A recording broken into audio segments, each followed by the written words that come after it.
Hey everybody, this is a quick video in case you have a BeautyRest heated electric blanket and it's giving you an E4 error and it's probably not working right, not heating, and you're wondering how do I get rid of this and get it working again.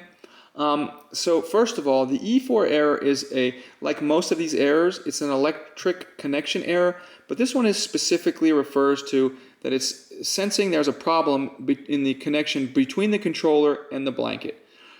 So what you want to do is you need to unplug it, turn it off and unplug it, and then you want to inspect the wiring going into and out of the controller and into and out of the blanket for any damage or being loose or frayed or anything like that.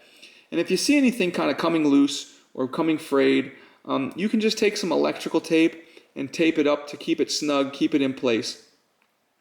And then once you do that, then you can plug your blanket back in and turn it back on, and you should be able to get rid of this error and get your blanket running again. So thanks a lot for watching. Have a great day.